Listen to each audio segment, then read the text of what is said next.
Welcome back, boxing fans, to another great show with Sean on Boxing and Lily, whose ass you can see in the side. We got some big things to talk about today, some interesting conversations. Jump in, join the panel. Let's discuss what's going on.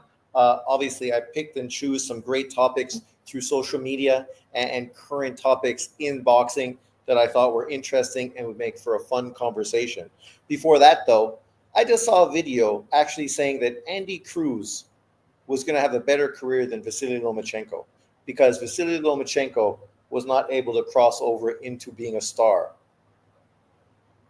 But Andy Cruz is going to be a guy who doesn't speak any English. Come on, man. Like, this is the kind of narrative that we get sick and tired of listening to on this YouTube boxing community. It just comes out of a place of hate and negativity, right? Nobody in reality thinks Andy Cruz's career is going to be better than Vasily Lomachenko. Not even Andy fucking Cruz. But let me know what you think in the comment section below. Do you think Andy Cruz is going to have a better career than Vasily Lomachenko? Andy Cruz is almost 30 years old and still hasn't become a world champion yet. Lomachenko was a world champion at 26, was a three-weight world champion, I think, by the same age that Andy Cruz is right now. Breaking news. Yes, breaking news. Let's get to it. After this short break. Don't leave. I'll be back.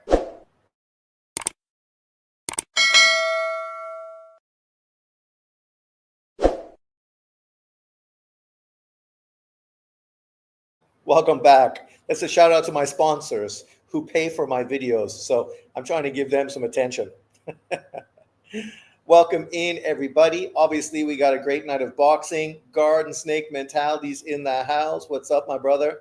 So let's just key the topics of discussion for tonight. Topic number one, this just broke during Richard Hitchens' victory speech after his victory against George Kambosos.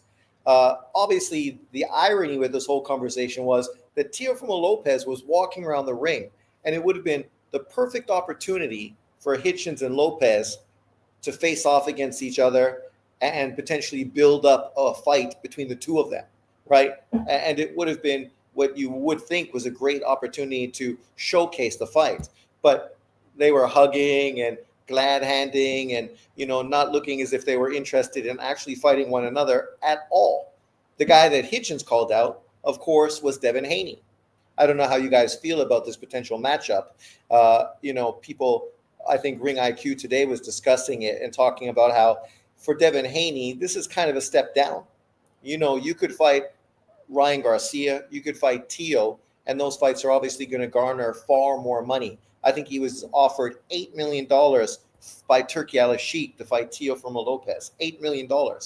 I do not think there's $8 million in the kitty to make a Richard Hitchenson versus Devin Haney fight. One reason, because the title is at 140 pounds. Devin Haney is not going to be coming down to 140 pounds to challenge for that world title. He's already won a world title at 140. So Hitchens would have to move up to 147. And at 147 currently, Devin Haney doesn't have a title. But to be fair, there are two vacant titles currently at 147 pounds. The WBA title and the IBF title.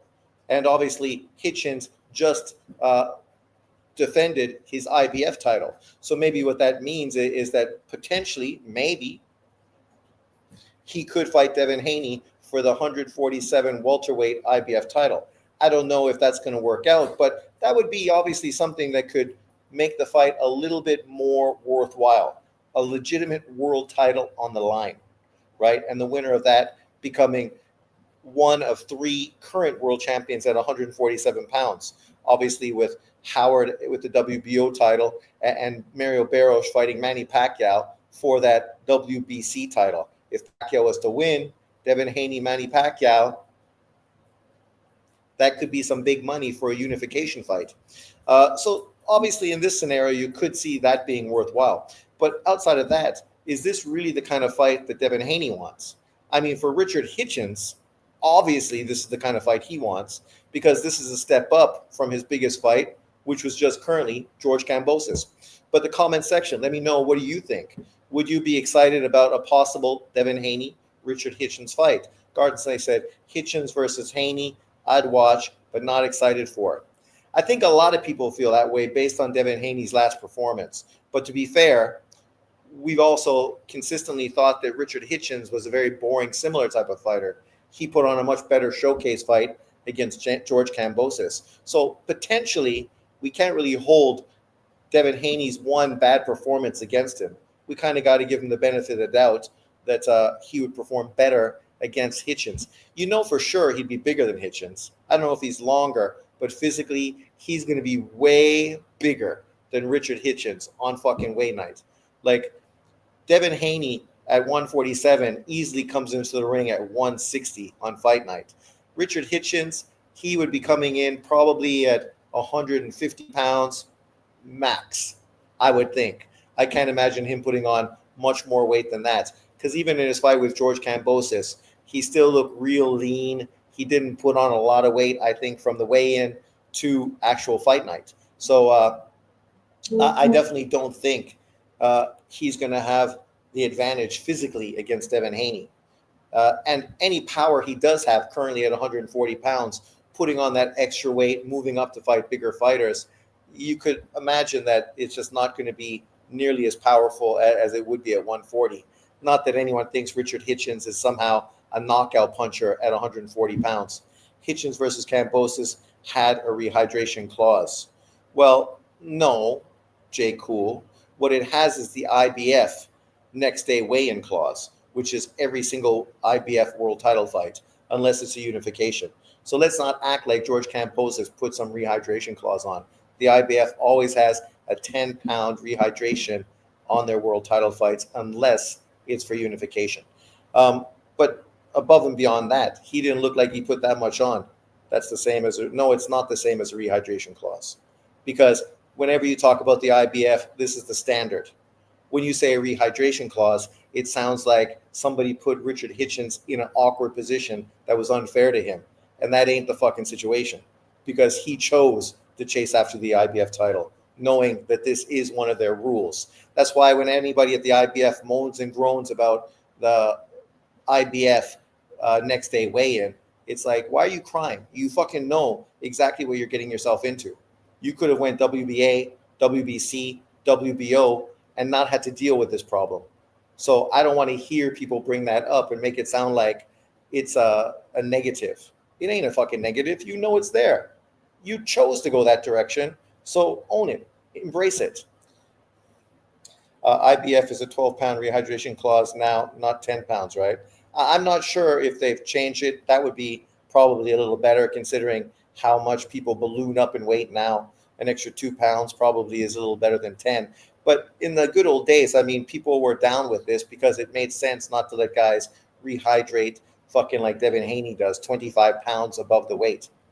Devin has only fought at 144. Hitchens coming in at 140. Don't think they should necessarily be in line to get a vacant shot, but not really a lot of credible contenders. Well, that's the thing. Who are you going to put in for one of those two titles? I mean, currently, one guy, Jursioff, is in position to become the WBA champion. So obviously, he's going to get an opportunity to fight for that title. But the IBF, yeah, just like I said, Boots and Karen too had a rehydration clause. It's not an attempt to throw blame on Kambosos. No, but see, the point is, Jay, you don't even need to bring that up when we talk about IBF, because it does sound like you're making some sort of excuse. Like, nobody twisted Boots Ennis's arm to chase after the IBF title when he could have got a world title fight with Bud Crawford through the WBO. Nobody forced Hitchens to chase after the IBF when he could have obviously went one of the other directions as well. This is a direction you go. So bringing this up, it just sounds immediately like an excuse. So then why bring it up? Why are you even bringing it up? Why is it a conversation topic right now when we're talking about him potentially fighting Devin Haney at 147? What's up, drunk Irishman? Like, literally, you don't need to bring it up because it's irrelevant. It's irrelevant. We are all boxing fans. We all know what the situation is with the IBF. No, I was talking about the fact that he is a lean guy who I don't think is going to be as big as Devin Haney at 147 pounds. You disagree? If you disagree, then just say that. Say, I disagree. I think he's going to be just as big as Devin Haney at 147. Say it. If that's what you think, then say what you mean. Don't fucking skirt around the issue. You said Hitchens didn't rehydrate that much. He didn't rehydrate that much. Regardless of the 10, 12 pound rehydration clause, he was not that big. He's not a big guy. He's a lean guy. He's always been a lean guy. You look at his structure, narrow shoulders. He's a lean guy. He's not going to be putting on weight like other fighters would. That's my point. Has nothing to do with the IBF and the fucking next day weigh-in weight. We all know what the IBF fucking has. So once again, you're not talking about the point of conversation. The point is, do you think at 147 he's going to be as big as Devin Haney? Yes or no? It's a simple yes or no answer. How about John Boxing calling Loma versus Kambosos a shit show, but now it's a great win for Hitchens? That's not a surprise. Today he just made a video saying that Andy Cruz is going to have a better career than Lomachenko. He's going to be more of a crossover star. Even though he criticized Lomachenko for becoming pro at 25, but yet he's not critical of Andy Cruz becoming pro at 28. Or Keyshawn Davis, who is 26 years old, just became a world champion. Yeah, the same fucking age that Lomachenko was. Right? So, the extent people will go to hate on somebody, which exposes their blatant double standard. Because there's nobody in boxing that thinks Andy Cruz is going to be as good as Lomachenko. Nobody. Like, even all the fights you've seen him in with mediocre competition, he hasn't looked like Lomachenko. Even in Lomachenko's loss to fucking Salido, he looked special. Most people feel that he got fucking screwed in that fight, and he still almost stopped Salido in the 12th round. Garden Snake says, no, Lomachenko had more hype coming into the pros than Andy Cruz. Of course he did. He did, of course. Andy Cruz, his whole hype in the pros has always been clout chasing off of Keyshawn Davis, right? Like, that's the wrong way to come into a league, clout chasing off of somebody else, because it just means you're always going to play second fiddle to them. You're always going to be seen as the B side, the baby brother. Oh, I beat him 4 times in the amateurs. Yeah, but in the pros, he's a way bigger name than you and more accomplished than you already. Loma is an all-around better boxer than Cruz. Yes, he is. And he also spoke English better than Cruz does. I don't know. You can't really show me too many Cubans that ever learn English and ever become marketable in the U.S. It's never happened. Not to say it never will. We're going to be talking about the great up-and-coming Cuban fighters in my video sometime later this week. But I don't know which of them is going to become a crossover star either. I love Morrell, but Morrell being in the States, fighting in Milwaukee, being part of the PBC, fighting David Benavidez, he still hasn't even fucking come close to crossing over. Andy Cruz, almost 30, would have to get a Muratalla fight next or a top contender and go on a run, continue to fight twice a year, but against the best. Exactly. He'd have to beat Muratalla, win that title, and then fucking fight one of the champions, really to get real name recognition. Beat a Tank Davis, beat a Shakur Stevens. Then you're in the conversation for pound. Now people are really talking about you, even if you can't talk to them. At least now you're getting the kind of attention Lomachenko got. Pound for pound conversation, right? But let's move forward in this conversation. Interesting enough, this was the list that Bill Haney put out with Devin Haney versus everybody, the list of fighters that Devin Haney wants to fight. And it's a solid list, but one person you don't see on this list is Richard Hitchinson, or that's what John calls him, Richardson Hitchens, also not on this list. You got Teo, Shakur. I don't know how Devin Haney expects to fight Shakur. He could have fought him at 135 pounds. He was the mandatory, and he ducked that fight with Shakur. Tank Davis, who's a 135-pound fighter, a small fighter, is never going to be moving up to 147. Boots, who just moved to 154. Brian Norman, that's possible, but Brian Norman is not a big name.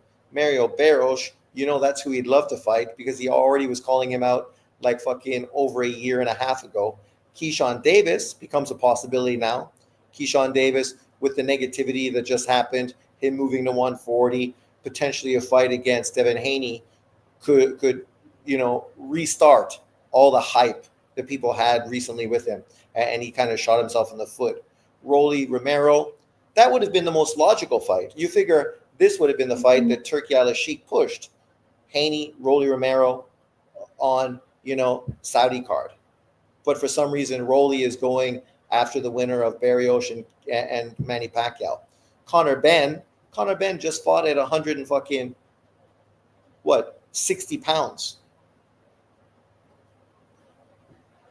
Is Devin Haney going to go to the UK to fight Conor Ben? Because that's what he'd have to do.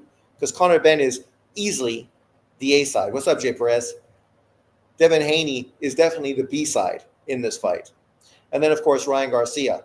That fight, that ship is fucking flown. That ship is gone. But let's think about these guys on this list and who Devin is an A side over. Teo. I don't know if Devin is an A side over Teo. Teo won his fight far more impressively than Devin Haney did on the same card and came under far less scrutiny and criticism. Shakur, I don't know if he's the A side over Shakur. Shakur does better numbers when he does events in New Jersey than any place that Devin Haney does on his own. Tank Davis, he definitely ain't the fucking A side. Against Jerome Boots Ennis. Boots Ennis was a unified champion at welterweight. He would have been the contender, so he wouldn't have been A side. Brian Norman, yes, he's definitely the A side versus Norman. Mario Barros, if Barros beats Manny Pacquiao, Barros is going to be the A side. That's going to be the guy pulling all the string like Kambosos did against Devin Haney after he beat Lopez. Keyshawn Davis has way more buzz than fucking Devin Haney has. Romero, he should have A-side privilege over Romero. And Ben and Garcia, definitely B-side. Definitely B-side. But out of all these potential contenders, guys, there's 10 of you in the comments. Tell me which one of these fighters would you most like to see Devin Haney against? I'm not a big Devin guy, but he takes a lot more risks than Tank. Well, yes, he does. You can't criticize Devin Haney for the opposition he's fought. Unlike Tank Davis, he's literally fought top fighters and did great things like unified titles, something Tank Davis still fucking hasn't done. Ben just fought at 169. Not 169. It was 160. But is ranked at 154 and 147. Yeah, he fought at 160. And there might have been a 159, might have been a catch weight with a rehydration clause. I know there was a rehydration clause on Eubank.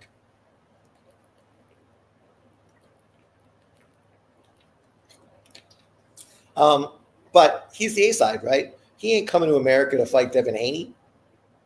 Why the fuck would he? He's got a rematch with Eubank that's going to do way more money than any fight Devin Haney currently has available to him. My God, I take my glasses off and I realize how difficult it was to do YouTube videos before because I fucking can't see. I want to see him run it back with Ryan, prove that it was the PEDs against a C-level fighter.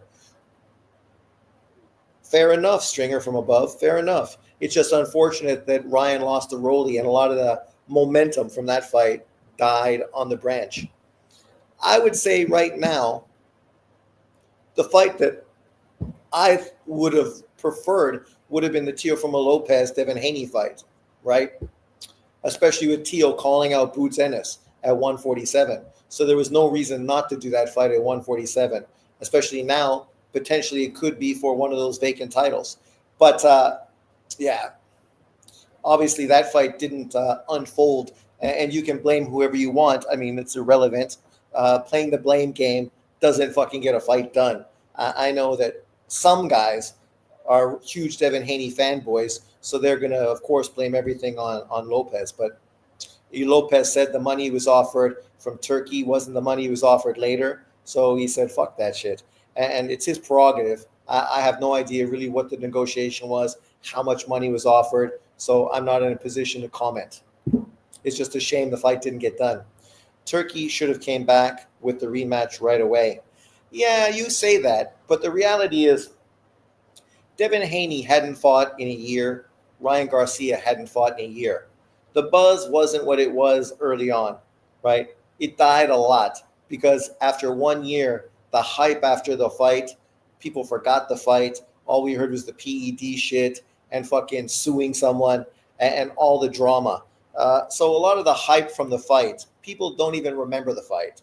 They don't even remember what happened. Some people thought that Ryan Garcia knocked Devin Haney out. Other people thought that Ryan Garcia easily beat him, which wasn't the case, right? So people totally forgot the whole real reality of the fight as well. So, I think the plan was good. But unfortunately, with sports, you can plan anything, but it doesn't necessarily mean it's going to work out the way you like.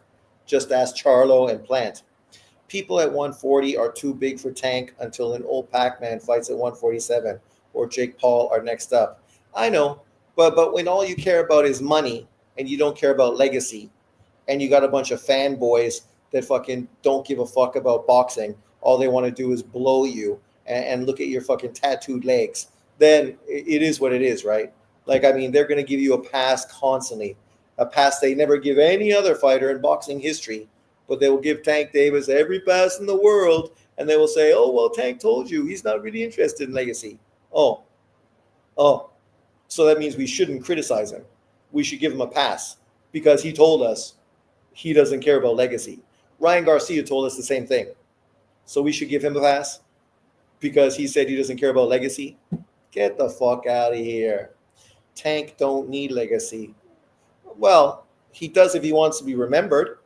I mean, if he just wants to get a paycheck and then go broke because he retired at fucking 31 years old, and by the time he's 41, he has no money left, which is probably the scenario, then he's going to come back at 41, and people are going to be like, "Man, you fucked your career up, didn't you?"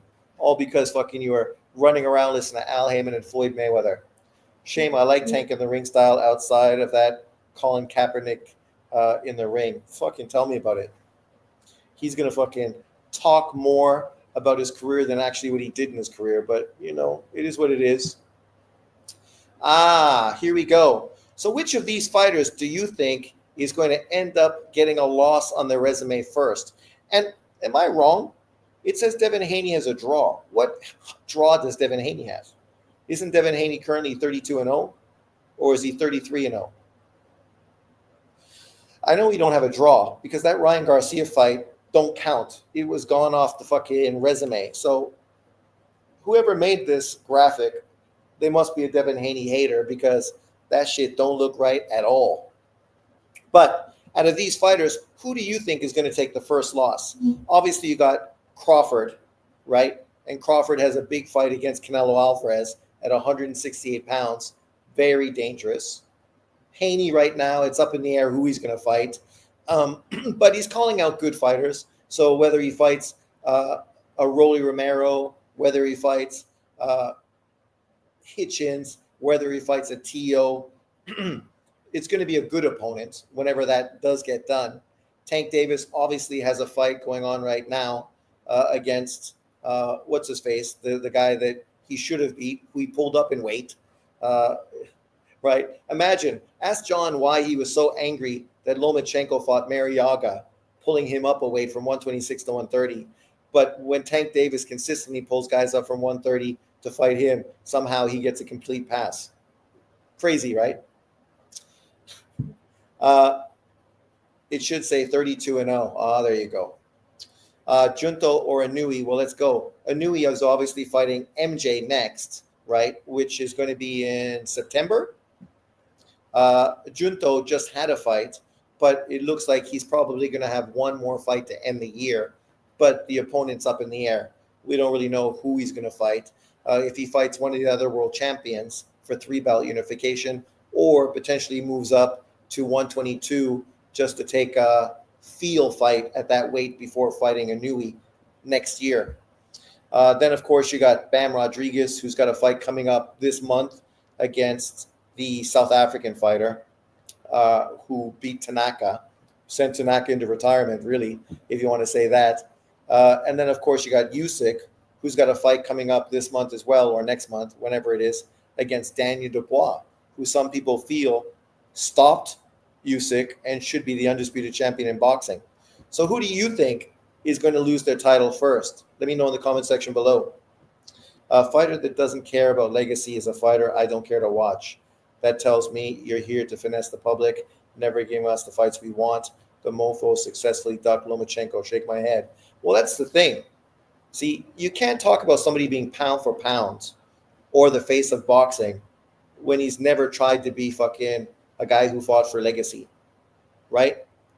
Like, you can't hype up Floyd Mayweather for what he's done in his career, or Andre Ward for what he's done in his career, and then act like Tank Davis is in the same conversation, right? Because that's disrespectful to those other fighters who you've been dick riding for, because he ain't moving the way Ward and the way Floyd moved, right? But obviously with him fighting Canelo, probably the most obvious. Could be, but Usyk is 37 years old, fighting Daniel Dubois, looked good, very hungry. I think that's a real potential banana skin. And then obviously my man fucking at 130 that fought Tank Davis. Most people feel he beat Tank Davis. So what's stopping him from doing even better in the rematch, right? I do expect Inoue to beat MJ. I do expect Bam to beat the South African fighter, and whoever Junto fights next, I do expect him to win against them. For Devin Haney, I'm going to have to wait to see who he actually fights before I can make a determination on that. But I think Crawford, Usyk, and maybe Gervonta Tank Davis, even though, to be fair, I think Tank Davis knocks what's-his-face out in the rematch, but I felt he was going to knock him out in the first fight. What about the rest of you guys? 15 people in the comment section. Who do you think is going to get beat first? Don't be shy. All you got to type is a few letters in the comment section. And remember to hit the like button. It helps out my channel a lot. I appreciate it. We have an open conversation going on. Everyone's included. So the least you can do is, give me a thumbs up just to say, peace. What's up, brother? Jay Perez says the Roach rematch will be interesting and will tell us a lot about Tank. Yeah, I think Tank is going to make adjustments and just run through Lamont Roach in the rematch. I know people tried to act as if Lamont Roach somehow has like legitimate power, but I don't think that was really the issue. I think the problem with Tank Davis is he's a guy that gets frustrated very easily. And that's why I always picked Lomachenko to beat him, because I knew Lomachenko would frustrate the fuck out of him, and that would just be too much for him. Crawford, I think, will lose to Canelo. No shame in that. No shame. No shame. The irony is if Canelo loses to Crawford, oh my God, what a bum. You want to act like Crawford's the best fighter during your generation, but then you're going to dismiss his career best victory, right? But that's what people do, man.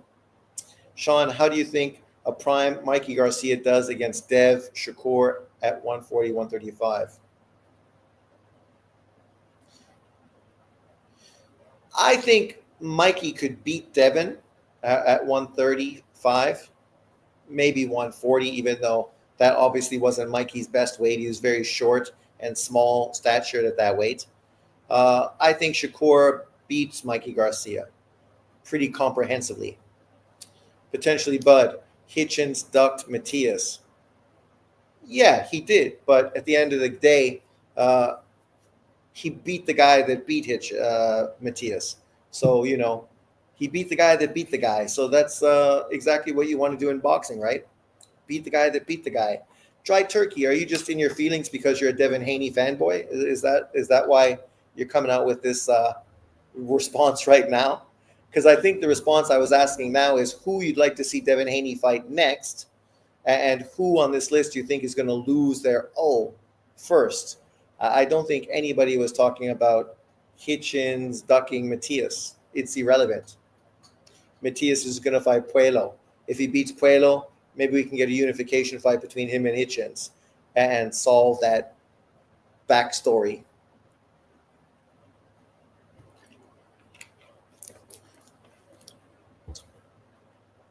But let's move forward. History. I love history because people get so mental when we're talking about a non-black fighter and comparing him to a historically great black fighter. You see this whenever Golovkin is compared to Marvin Hagler or B-Hop, how people fucking freak out and flip their wig. Even though in every single sport in the world, comparing modern day athletes to older athletes is the norm. Literally the biggest conversation in NBA right now is LeBron James versus Michael Jordan for the GOAT, right? This kind of conversation has always happened and it's going to continue to happen. So I don't think there's any way people should be talking about disrespectful, but Crawford will lose his first. There you go. Drunk Irishman standing in his square. In this one, we have the two best cruiserweights in boxing history. The man that made the cruiserweight division, Evander Holyfield, who was my favorite fighter from the 1984 Olympic team. A guy that I rode and died with, picking him to beat Mike Tyson and giving him a pure pass when he was headbutting Mike Tyson. And then, of course, Mike bit off his ear. Even though I can understand why Mike bit off his ear, all those headbutts that Evander was hitting him with, that would make anyone go fucking crazy. But you got the 6'2.5" 1984 Olympian versus the 6'3" undefeated, undisputed cruiserweight, heavyweight champion, southpaw versus orthodox. Drunk Irishman, who do you got in this historical matchup? Usyk or Holyfield? Thing is, Holyfield was a great fighter, but he tended to, of course, be a far more aggressive fighter than a pure boxer. Even though he wasn't a bad boxer, he had good skills, obviously, being a guy that should have been a gold medal winning Olympian. But, obviously going into the pros, fighting heavyweights, he had to be more aggressive. He had to get on the inside. He had to outwork guys, and he had to use his physical strengths, which were speed and endurance, to beat these big guys. And look how much hate Caitlin Clark gets. We all know why. Yeah, she's the white girl. Call me crazy, but I think Usyk would give a lot of heavyweight goats a great fight. Usyk at cruiserweight, Holyfield at heavyweight. You think Holyfield beats him at heavyweight? Really? Oh, that's interesting. I sort of feel that Evander could beat him at cruiserweight, but that Usyk would beat him at heavyweight. So I kind of see it the difference. I've seen Usyk have some tough fights with guys at cruiserweight, like Briedis. And I definitely think Evander Holyfield is a better fighter than Briedis and would have gave a lot of the same problems that Marius Briedis gave Usyk. So I think Holyfield definitely beats him at cruiserweight. But at heavyweight, with his foot speed, his boxing ability, the southpaw stance, which is going to take away Evander Holyfield's jab, I feel that Usyk would beat him at that weight class. I feel Usyk would manage Holyfield's pressure and outbox him, but body work may be Holyfield's best chance. And I mean, Holyfield was a tough son of a bitch, man. That dude would take a beating to fucking land a shot, right? Fighting guys like, obviously, Lennox Lewis, who I thought he got beat in both fights, and then the Riddick Bowe fights where he was in with a guy that could have been the best heavyweight in history. How would Holyfield handle a guy Fury's and AJ size? Well, we saw him fight Riddick Bowe, who was 6'5", and Lennox Lewis, who was 6'5". So those guys are about the same size as Anthony Joshua, more or less. And then we saw him fight the 7-foot Russian, who I think he beat. And obviously he was old and well past his best in that fight. But I felt that was a terrible robbery when I watched that fight. I think he easily beat that fucking guy. Easily beat him. Holyfield was a 212 versus 250 versus Foreman. Yeah, but Foreman was like fucking 50 years old, right? This wasn't a prime Foreman. It was a slow old Foreman that was there to get punched, and he got punched. Yes, Holyfield beat the guy. It was Vulev, yes.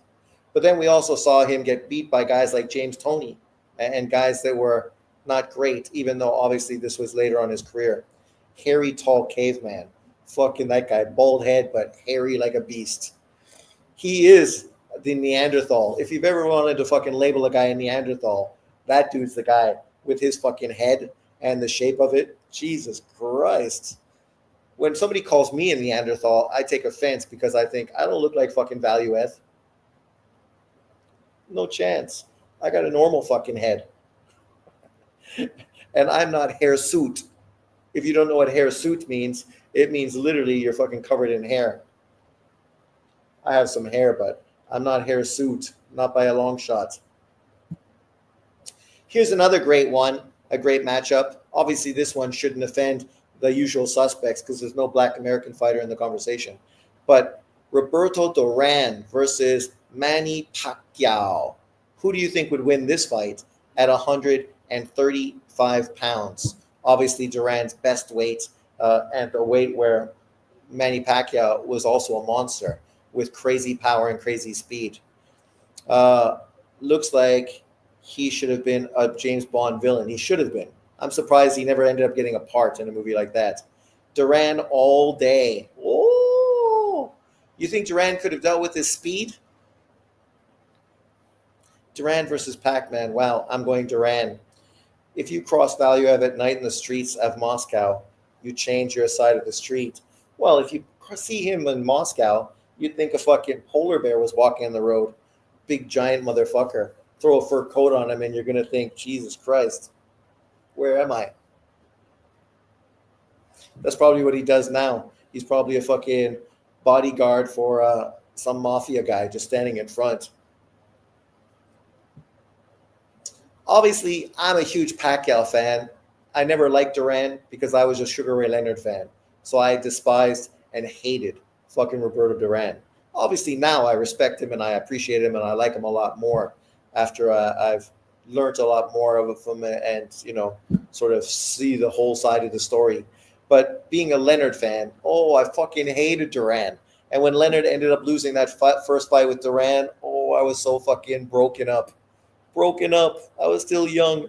That was terrible. I was so excited and happy when fucking Leonard made him no mas in the rematch. Woo! Sweet. Wow, this fight would have been absolutely incredible. The best version of Duran versus the best version of Manny at 135. I got Duran. And that's the thing. It would have been the best version of Manny. Because Manny at 135, 140, power and speed-wise, was fucking a dynamo. Right? Like, Duran could not deal with his foot and hand speed. But obviously, Duran is a great fighter. Technically, a far better fighter than Manny. And a guy with great endurance and great power. So it would have been interesting to see how he would have done against him.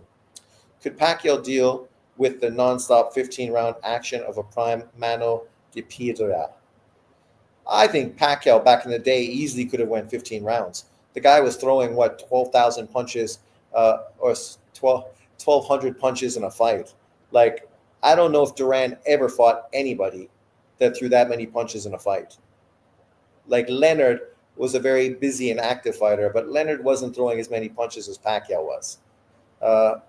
And Leonard's foot speed wasn't as fast as Manny. Maybe his hand speed wasn't even as fast.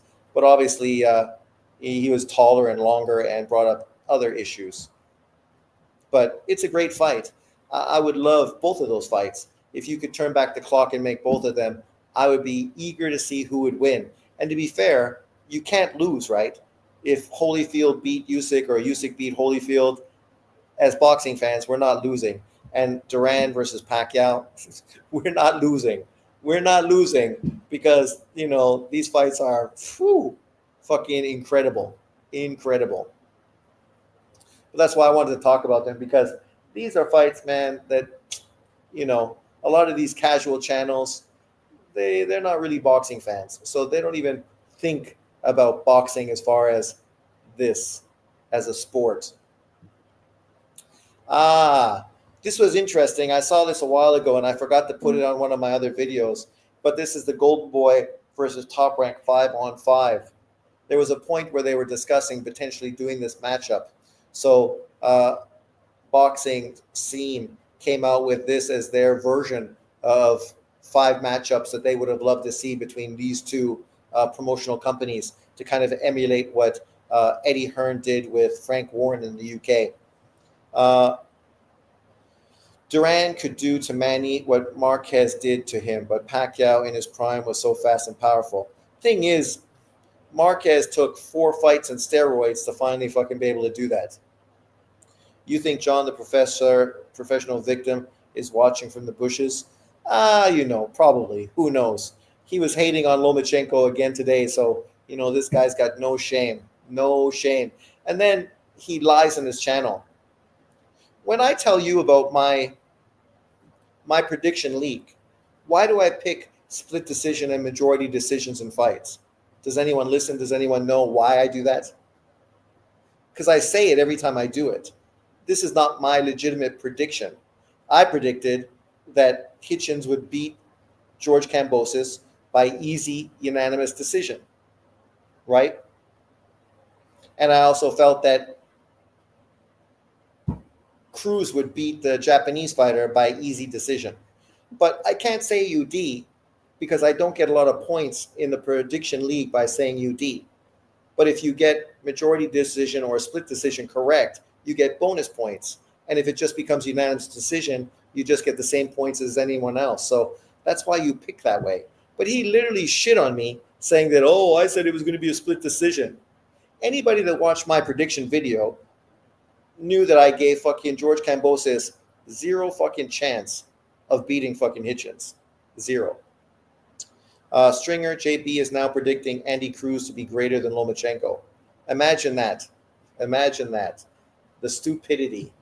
But here we go. Let's look at these fights. So you got Ryan Garcia against against Norman. Right now, this did not age very well. I mean, right now, after him getting beat by Rolly Romero, I think conclusively everyone pick Norman and knock fucking Ryan Garcia out. I don't think anyone would pick Ryan Garcia to have a fucking shot in this fight. Ortiz versus Zayas. I think the majority of people would side with Ortiz to beat Zayas. Of course, it'll be interesting to see how Zayas does in his WBO world title fight against Perez. That could make the conversation a little closer. But I think it's safe to say that Ortiz wins that fight. Zepeda Davis, oh man, come on, easy work. Keyshawn Davis destroys fucking Zepeda. Destroys Zepeda. Pacheco Jr. versus Torres Jr. What's that? Like, boxing scene came out with a 168-pound fighter versus a heavyweight? Or is this a different Pacheco Jr. that I don't know? Because that shit don't make any sense. And then Schofield versus Mason. That's a great matchup. But I think the majority of people would also pick Abdullah Mason to school fucking Schofield. Because Schofield already ducked Abdullah Mason. Literally just recently. Ducked him. They love calming the Afro-Cubans until they get beat or do something bad like popping dirty. Claiming. Well, that's the thing. And in truth, the double standard is blatant. When you shit on Eastern Europeans who come from a communist country that was closed off to becoming professional boxing until fucking the 80s or whenever it was, but then you give Cubans, Afro-Cubans specifically, a pass, even though they're in the exact same scenario. Both of them had the same training. They actually swapped fucking drugs and swapped training to benefit, Russian cheating went over to Cuba to help Cuba do better. And so these two countries were fucking united. Like, Russia literally gave fucking bombs to Cuba to threaten the US. So to give Cuba a pass, but be hypercritical of white Eastern Europeans, it just shows your racism. Because You got to keep the same fucking level of fucking thing. You're gonna shit on Usyk and Lomachenko for staying amateur for too long, but then you give Cubans a pass. How the fuck does that make sense? Makes no sense. Zero sense. But that's not what I've been saying all along. These dudes are mental. They're haters, racists, and they just fucking push a black American double standard every time they open their mouths. John still hasn't recovered from Loma humiliating Rigo. Humiliating him. No mas. No mas. Like literally people still fucking hate on Duran because of no mas. But fucking Lomachenko made 4 motherfuckers no mas in a row. 4. And Rigo was one of them. Nicholas Walters, the Axeman, who people were saying was the best fighter from 126 to 135 pounds until Lomachenko beat him. And then he was inactive. He was inactive. You notice the only time someone's inactive is when they're fucking set to fight one of the fucking non-black American fighters. If it's a guy that's fighting a PBC or fucking a black fighter is fighting somebody that's inactive, no one even mentions that shit. It's irrelevant. Inactivity is not brought up. And if you bring it up, you're just a hater. You're just a racist. No, I'm trying to keep it fucking the same, consistent. Let's keep the shit consistent across the board. Unfortunately, when you talk to fucking brain dead motherfuckers, there's no way to keep shit fucking consistent. That no mas streak put fear in Tank and Floyd. Fuck it did. Yeah. That's why they said, oh, we don't need to rush. We could H him out. Literally, that's what Floyd said. And that's what they tried to do. So I'm not surprised Loma said, fuck yourself. You tried to fucking H me out. You ducked my ass. And now you're offering me fucking a shit fucking, contract. Lowballing me. And we know that's what Tank does. Tank Davis never fucking paid anyone good money. That's why he can't make big fights. Because he's the American face of boxing. He's the A-side. But yet, who the fucking they paid to fucking make fights? The difference is when Canelo Alvarez wants to fight somebody, those fights get made. Chop, chop. Stank aged Loma out. Sean, did JB pick Rigo to beat Loma? Of course he did. I remember Blood Boxing picking Rigo, and he was super embarrassed after trying to take excuses. No, Ego, Fannin, John, all those dudes were all picking fucking Rigo to win the fight, talking about how Rigo was so much more skilled, how his power, how he's going to break Lomachenko's jaw. That's what they were saying. He's going to break Lomachenko's jaw. And then, of course, the first thing they came out with is the excuse about weight. But Lomachenko wasn't calling out Rigo. Like, if you're going to give Errol Spence a pass because he didn't call out Mikey Garcia, then you got to give Lomachenko a pass because he did not call out Rigo. It was you guys, the haters out there, that forced Rigo to take that fight because the PBC wasn't getting him any fights. I just saw John Boxing blame Top Rank for ruining Rigo's career. But the only 2 big fights in Rigo's career were both from Top Rank, Donaire, Lomachenko. All the other fights he could have got would have been with the PBC.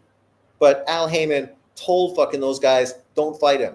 Frampton, Mares, fucking Leo Santa Cruz. Literally, they ruined his career because they took away the best potential opponents at 126 pounds for Rigo and never gave him any good fights. Tell me one big fight the PBC gave Rigo. Just one.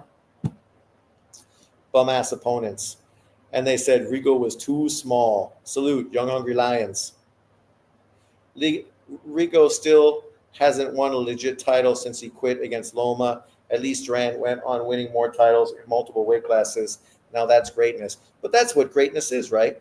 You can lose, but how do you bounce back, right? You know, Tiger Woods getting beat by his wife and crashing his car after she smashed it with a golf club and having that huge fucking thing ruin his career. He came back and won a major, right? Which legitimizes everything. Because even when going through this huge career fucking ruining type of controversy that played out in front of the world, he still was able to come back through injuries, psychological turmoil, fucking media and endorsements being cut out of him, and still came back and won a fucking major. right? Like, that's what champions do. Champions come back. Rigo, no. He had one chance against Casemiro, and it was one of the worst fights in modern history. Literally, that's what ruined his career. Fucking bum ass fucking performances against shit opponents. After he beat Donaire, he fucking fought that other dude at 122 pounds in one of the worst fights in history, the Ghanaian fighter, black guy that was part of the Super 6 tournament. Fought Abner Mares. Also was an ugly fight. Him against Mares, lots of dirty blows. He fought that guy, and it was one of the fucking worst fights imaginable. Then he fought on Andre Ward's undercard when he went to Andre Ward's promoter and fucking put on one of the shittiest performances in history. So much so that that promoter never fucking showcased him again in a fight card, right? And literally went out of business, I think, right after that fucking fight. And then fought Casemiro in one of the worst fights in boxing history. That's 3 examples of him being given opportunities and shit in the bed on all 3 opportunities. And then you wonder why he wasn't a bigger star. That's why. That's why. People don't forget when you do that shit time and time again. One time, okay, but fucking 3 times with different promoters, Top Rank, Who Knows, and then PBC. 3 promoters, 3 shit results. Loma said Rigo was too small and didn't give himself credit. Sure, because Lomachenko is a fucking straight up dude that doesn't need to fucking cap. He can be fucking honest and truthful. Rigo being small was not the prediction. They just can't accept Rigo lost to the greater man. Well, that's it. The fight sucked, but Rigo should have edged it against Casemiro. But he didn't. Keep grinding, brother. Keep grinding. Here we go. You know, I find it interesting because people like Knockout Boxing have really been shitting on the Saudi cards and Turki Al-Sheikh for some reason. I don't know why you need to hate on a promoter who's giving you boxing, but they really go out of their way to shit on Turki Al-Sheikh, even though the card he gave you in New York, everybody thought it was going to be a great card. It turned out terrible, but that's not the promoter's fault. He made the card. On paper, it looked great. It turned out to be shit.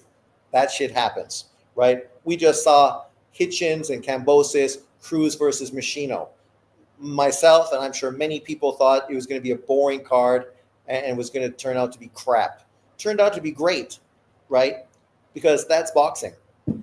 You know, they're hyping up Pacquiao and these other PBC fucking fight cards, but then trying to shit on Saudi Arabia. But look at this card. You might not like the fighters involved, but as far as a card that's being put together, this is a great fucking card. Berlanga Shiraz, great matchup. Great matchup. I mean, are either one of these fighters potentially Hall of Famers or pound for pound greats? Probably not. But as far as their level right now, this is a great matchup. US versus UK, both guys coming off of less than stellar performances. Both guys have some positives, but they also have some negatives, which potentially is going to make this fight into a fucking great fight, a blockbuster. Then you get Shakur Stevenson versus Zepeda.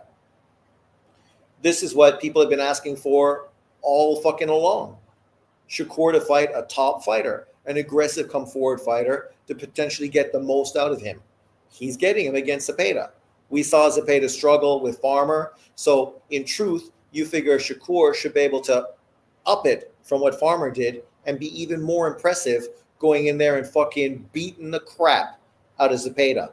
Kind of like Hitchens did with Kambosos, even though, yes, Kambosos is no fucking Zepeda. Zepeda is a better fighter right now than Kambosos is. And obviously, we also saw, I can't even remember the other combination. But needless to say, on paper, this potentially is a good fight, entertaining. Then you get Puello versus Matias. I mean, this is a great 140-pound fight. Matias was one of the boogeymans at 140 pounds. Obviously, that was exposed. But him stepping in to take on another very good fighter, an undefeated fighter, a two-time 140-pound world champion, awkward, long, dangerous, right? You'd think on paper Puello should win, right? You figure stylistically he's got the style to make Subriel Matias look bad. But when you're fighting a guy with the kind of power Matias has, you can't write him off. Anything could happen in that fight. It could potentially be a boring fight, one-way traffic, or it could potentially be a great fight, kind of like Wardley against Justice Hooney, losing every round, scoring a sensational fucking knockout late in the fight, right? You could easily see that unfold in this fight, for sure. And then Morrell versus Katiev. I know casual American YouTube channels don't watch boxing. They just fucking cap for 5 or 6 PBC Black American fighters and David Benavidez.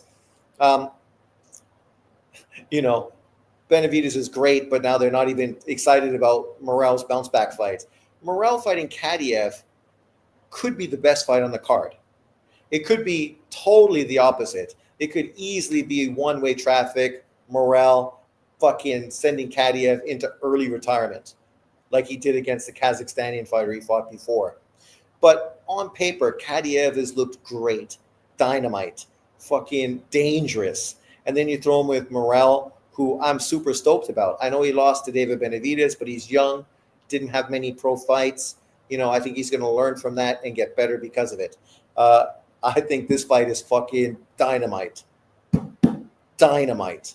And then, of course, the guy I've been hyping from day one, Japanese fucking version of Lomachenko, Tsutsumi, the younger brother of Hayato Tsutsumi, is fighting some guy, Hanley. It's only his second professional fight, so I wouldn't expect him to be in with a killer. But I think this kid is going to be one of the best Japanese boxers in history.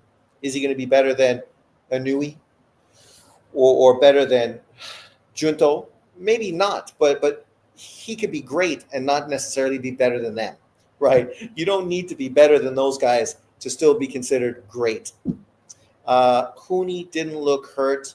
That felt like a UK stoppage. That's the problem, right, with these early UK stoppages. They get too many of those, and it really starts to seem like an epidemic of one-way traffic, right, where UK fighters consistently get quick stoppages. I agree with you. I think it was a terrible stoppage at that point of the fight. I definitely think, based on how easily Justice Hooney was winning that fight, you couldn't stop it right there. But to be fair, we saw Wardley, what he did to the Olympian that he fought before in the rematch and put the big fucking dent, cracking his skull in there. He's fucking dangerous, man. If he hits you with a real clean punch,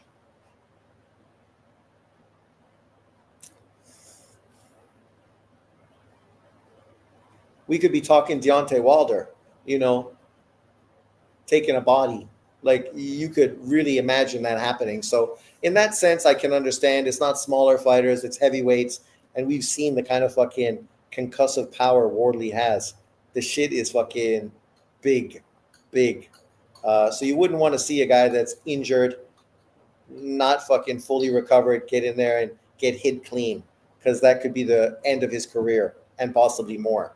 We've seen it more than once, but, it is a risk these guys take. But what a great fight card this is. And this is a card that doesn't even really have big names on it. I know Shakur is obviously a pound-for-pound fighter, but Shakur still isn't a big name right now. He's on the precipice of potentially becoming a big name, but he still hasn't crossed over. He needs to fight a Tank Davis, right? He beat a Tank Davis for unification. Then he becomes a superstar. But at this point, what's the best person he's beaten in his career? Valdez? Jamal Herring? It's not the deepest fucking resumes. He's a 3-weight world champion. He's only unified in 1 weight division, and he's gotten 2 vacant titles in the other 2, not fighting champions to win those titles. So even though he's a good fighter, he looks great, obviously a guy that looks like he could be a pound-for-pound fighter for the next 10 years, he still needs to fight some name opponents to build himself up to that way. Deontay Wilder, indeed, he was getting badly outboxed before landing that shot. Yes. but he's, very rudimentary, right, as a boxer. Not the most skilled fighter, but obviously dangerous. And that's what we love: danger, power, aggressiveness. Here's the other two fights. I figure I'd just compare, right? Then you get this one. And I don't know how much money they're going to charge for that previous fight, right? I would say it's probably going to be $20 to $30. Whereas we know the Pacquiao fight is probably going to be $80 to $85. You get Pacquiao Barros, you get Funduro Tim Tszyu. Two fights that shouldn't fucking be happening. Not that they're bad fights, but they shouldn't fucking be happening. If these fights were happening not on the PBC, but on a different platform, people would be shitting all over this, talking about the racial fucking double standard. But because they're both PBC fights, it's okay. We will turn a blind eye, ignore it completely. Right, John? You haven't talked about it. Not yet. Why are you ignoring it? If this was on Top Rank or Matchroom or a Saudi card, you'd be hating fucking hard. Pitbull versus Fierro, the first fight was close, so I can understand them doing a rematch. But really, does anyone care? I didn't really give a fuck about the first fight. I don't really care about the second fight. The reason it's on this card is because, typical of PBC cards, this card is full of Latino fighters. Not one Black American fighter on this PBC card. And then, of course, you got Figueroa versus Joet Gonzalez. That probably is going to be the best fight on the card, realistically, right? That fight could really be good. Go Pacers. Fuck, the Pacers blew it. Pacquiao Barrios undercard is good, but they are rematches, most of them. Yeah, not really fights that we were asking for, but that's the PBC. They consistently give you fights nobody was fucking asking for. I have Funduro over Tim. Me too. I got Barrios over Pacquiao. I love Pacquiao, but I'm picking Mario Barrios to beat the 46-year-old, and I'm picking Funduro to beat Tim Tszyu. I'm picking Pitbull to beat Fierro, and I'm picking Joet Gonzalez to beat Figueroa. That's the one mismatch that I'm picking. I think the card is pretty solid. I know you aren't big on Pac-Man and Tim Tszyu getting fights.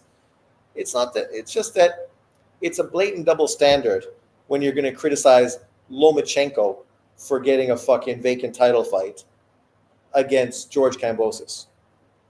But then you don't care about Funduro getting a world title fight coming off of a loss to Tim Tszyu in the first fight, or Tim Tszyu just getting fucking destroyed by Murtazaliev and now getting another world title fight against Funduro, or Pacquiao being retired for 4 years, coming back getting a fight with Mario Barrios, who should have been fighting one of the 147-pound champions. Like, that shit's fucking disgusting. It's just, this is the problem with the PBC. They would rather give you these fights that are marketable to casual fans.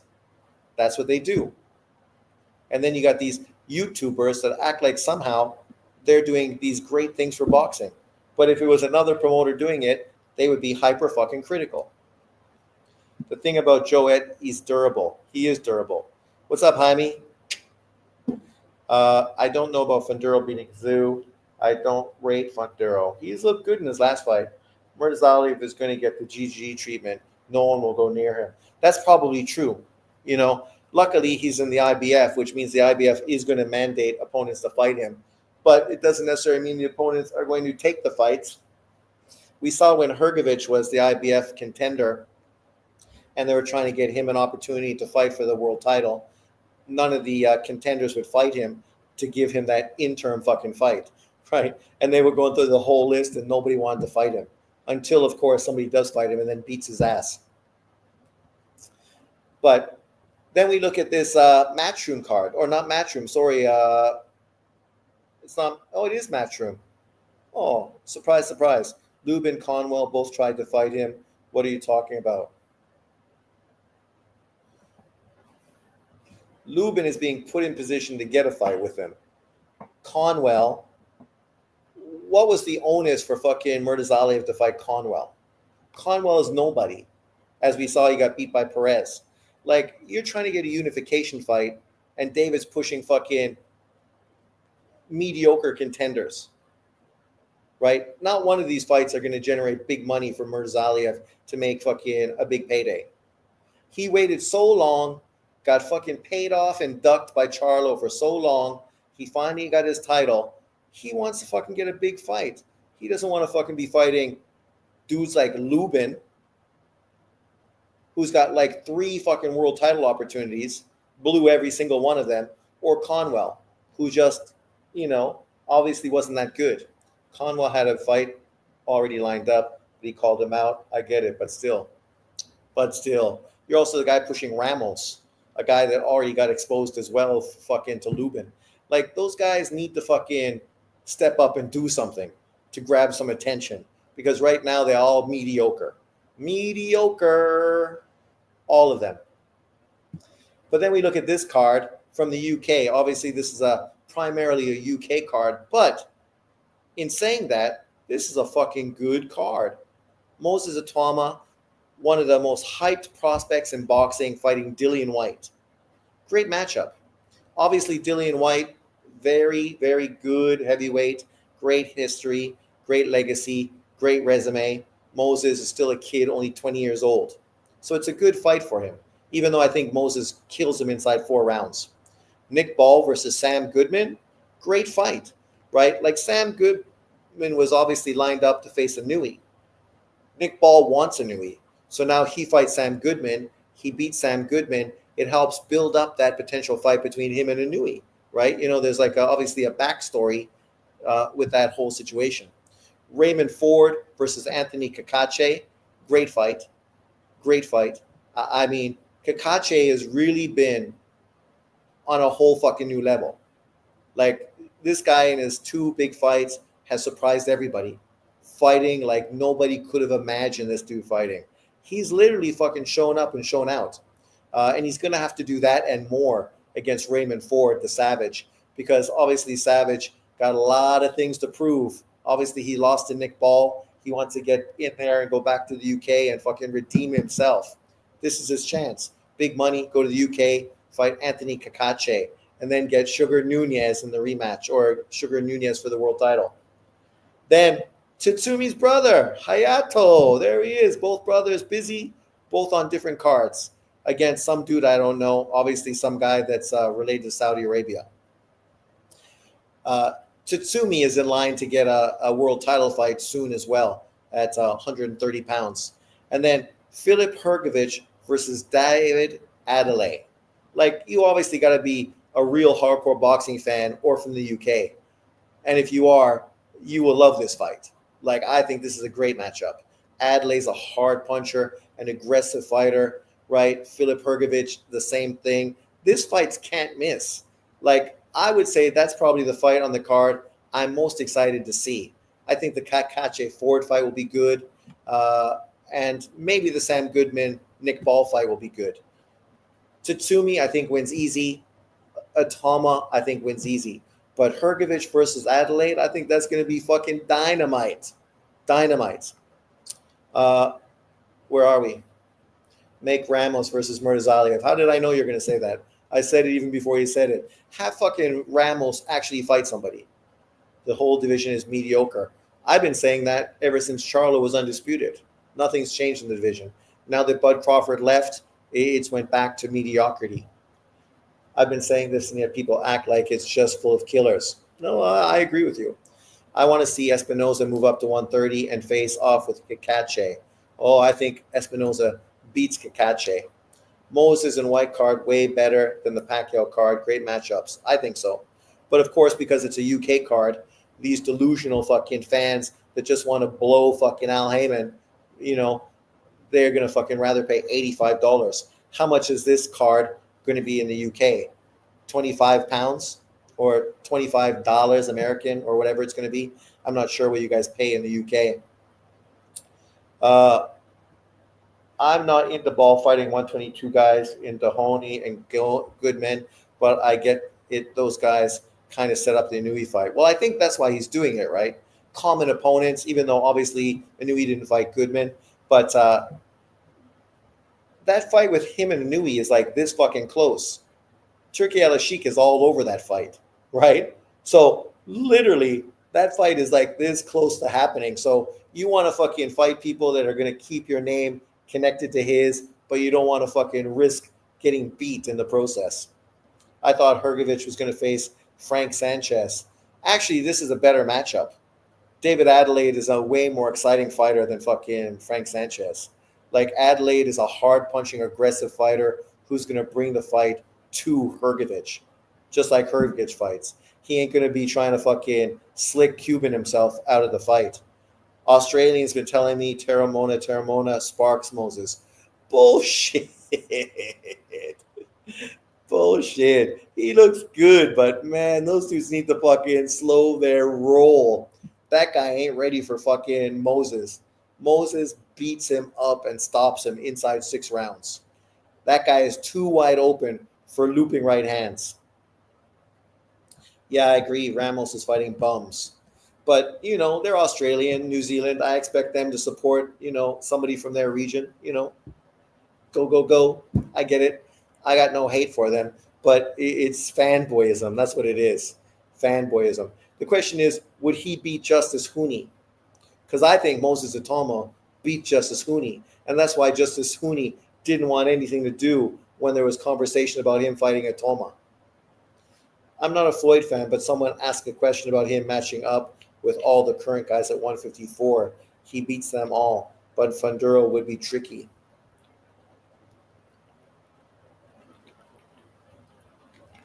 Well, we got to be fair.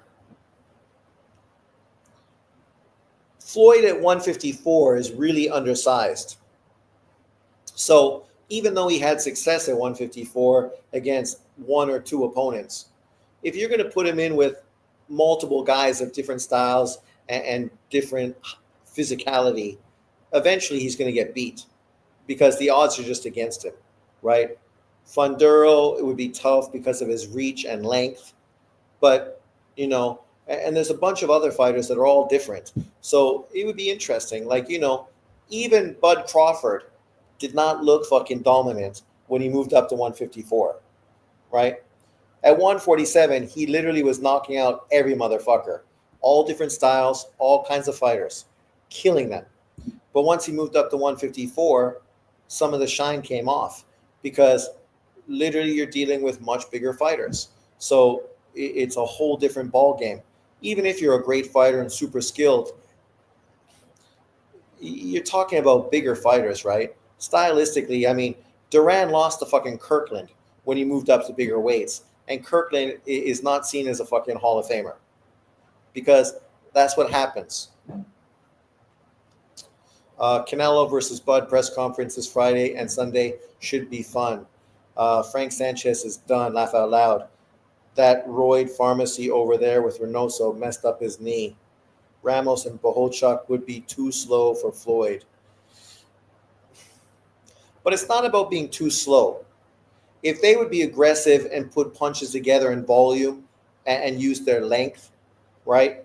Pick their spots to throw volume and be like Maidana. Maidana was slower than Floyd, but he was still successful. And he's much smaller than both of those guys, right? Like Canelo lost to Floyd because he tried to outbox Floyd. He went in with the wrong fucking approach. He should have went in and tried to fight Floyd like Julio Cesar Chavez. That's what he should have done. Nonstop pressure, body work, physicality, right? But maybe he just felt his endurance was not good enough to do that. Lubin might be tricky too. Virgil would be a really tough fight for Floyd. Salute, bro. What's up, Bruce Gass? Yeah, well, that's the thing, right? Like, I mean, I would expect that Floyd would beat all of them. But, this is fantasy. If you're talking about a one-off against one particular fighter, okay. But at that weight, there's talking about all the dudes in that weight class. Like, it ain't that simple. It ain't that simple.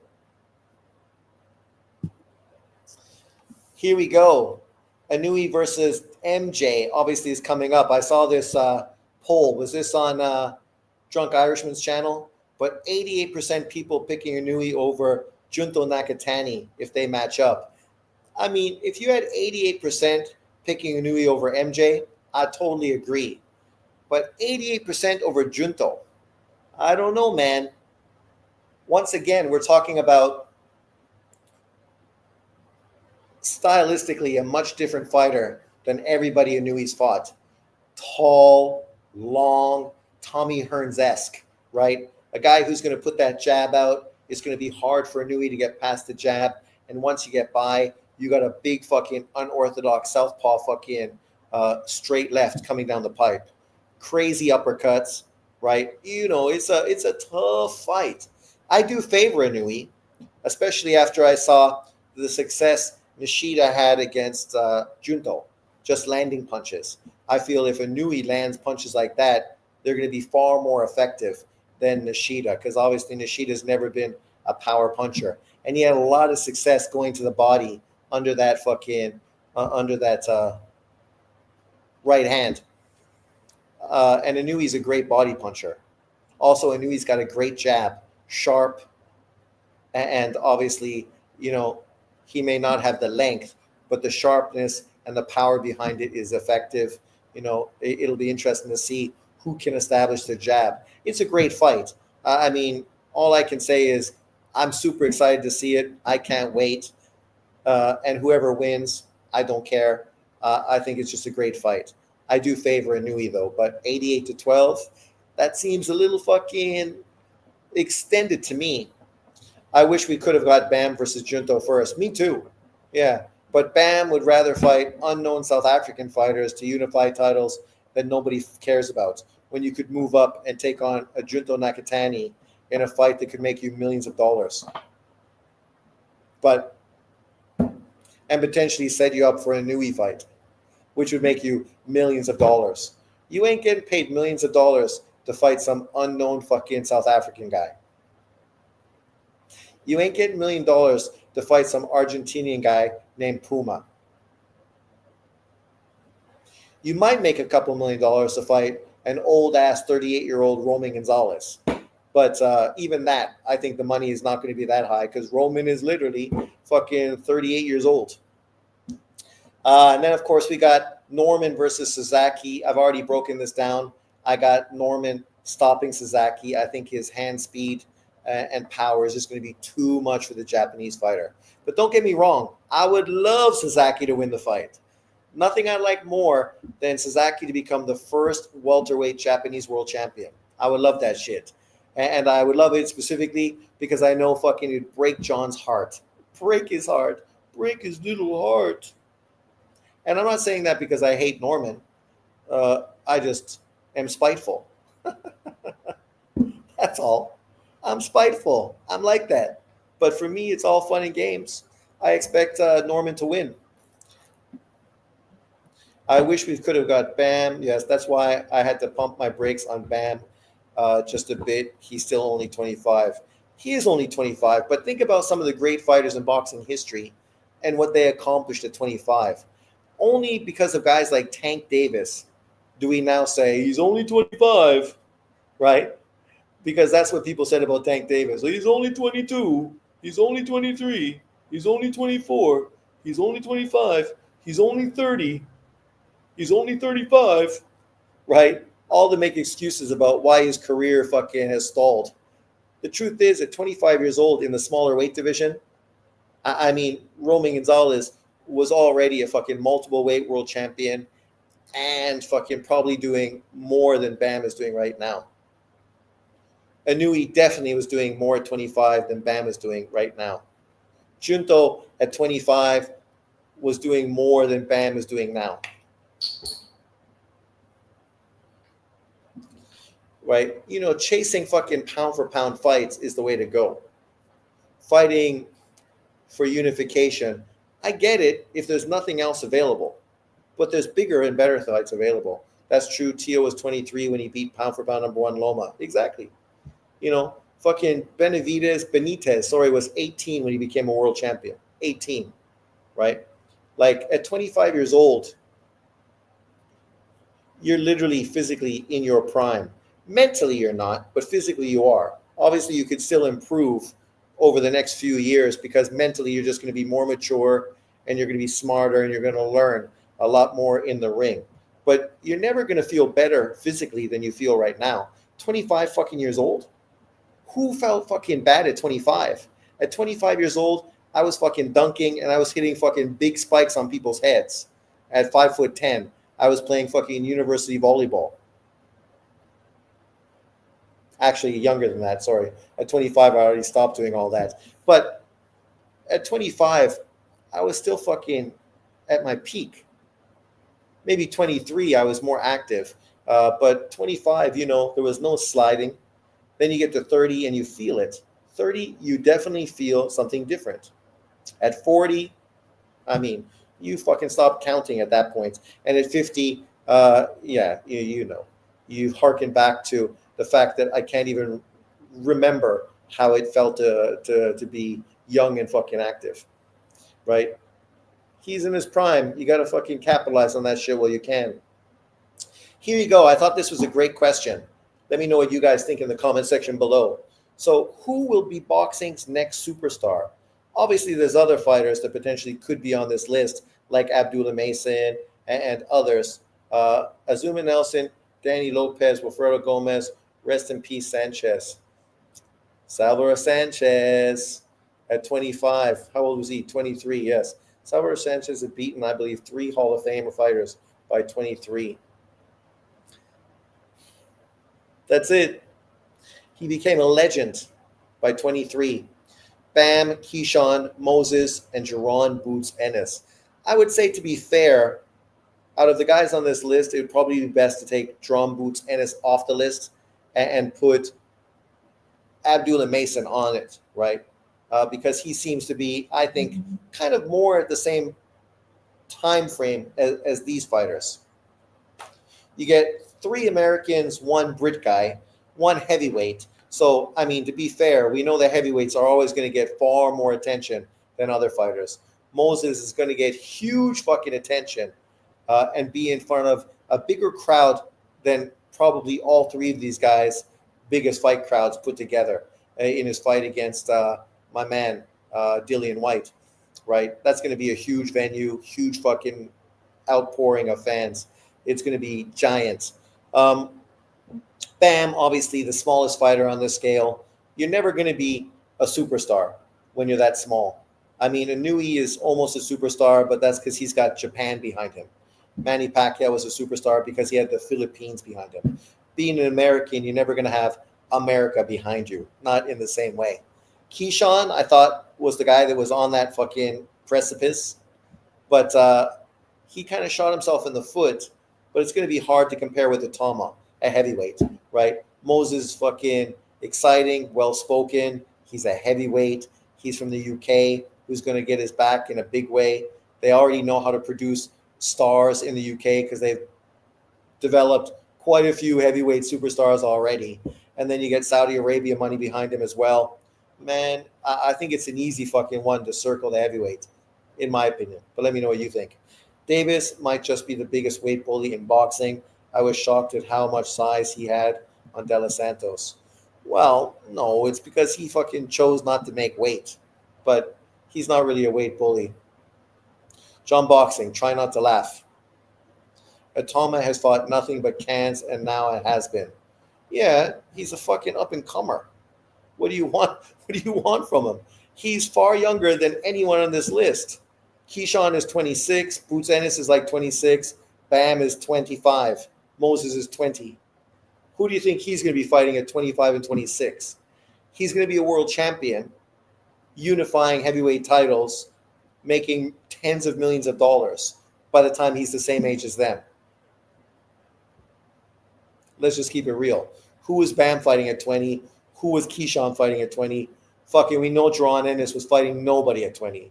The PBC had that guy on a bum of the month club, fucking Joe Louis fucking type of diet. Fernando Vargas fought Winky, Ike, Tito, and Oscar by 24. Yeah, they killed him, man. They fast-tracked him way too fast and ruined his career. But it was fun. Atama has fought nothing but cans. Atama will be a star of the UK sports, their heavyweights. Yes, they do. Heavyweight is the glamour division. It is, right? It's the big boys, right? When they used to talk about Mike Tyson being the baddest man on the planet. That shit was fucking true. Like everybody globally saw Mike Tyson literally as the fucking baddest man on the planet. There might have been a few dudes out there that were bad men that thought, yeah, fuck that guy. But for the most part, most people felt Mike Tyson was the baddest man on the planet. You can't say that about any heavyweight since Mike Tyson. Literally none. Atama wanted to be the youngest heavyweight champ. That's why. Yes, but they were comparing Atama to Mike Tyson. Moses had the best chance of being a star. Bam, a lot more proving, but it's a lower weights. More fans are drawn to heavyweight divisions than flyweights. Superfly. Yeah. Yeah, I mean, outside of that, you'd have to say Keyshawn because he's probably the most charismatic out of all of them. He's definitely got the most charismatic personality. Jaron Ennis is too much like Bud Crawford, boring. Bam is just awkward. Have you ever seen him in an interview? The dude looks like fucking the biggest nerd in fucking the world. He talks like a weirdo. He fucking acts like a weirdo. You know, like when you watch him in an interview, you don't walk away thinking this dude's a killer. You think about this guy needs to fix my fucking laptop. But then once he gets in the ring, he's a whole fucking different dude. Then he's a bad man, even though he looks like a fucking 6-year-old. Exactly, Drunk Irishman. Being a star at heavyweight, it's different. It does. Bam looks like a gooner. What's a gooner? He definitely don't look like the prototypical killer in boxing. He looks like the kid that you'd bully at school. The problem is if you tried to bully him at school, he'd fucking embarrass you and beat your ass in front of fucking everybody. Ryan Garcia could have been the next pay-per-view star if he had talent. He has talent. The problem is he's got no work ethic. He's mentally weak, like fucking so many of those fucking new generation guys. Fucking T.O., weak. Tank Davis, weak. Fucking Ryan, weak. Devin Haney, we'll see how he bounces back. Ryan does have talent, just no discipline. Exactly, no discipline. The dude threw his fucking career away because he's just lazy and fucking like Tank Davis. I don't care about legacy. He'd rather be a fucking social media personality than a fucking historically great heavyweight, an Oscar De La Hoya type of fighter.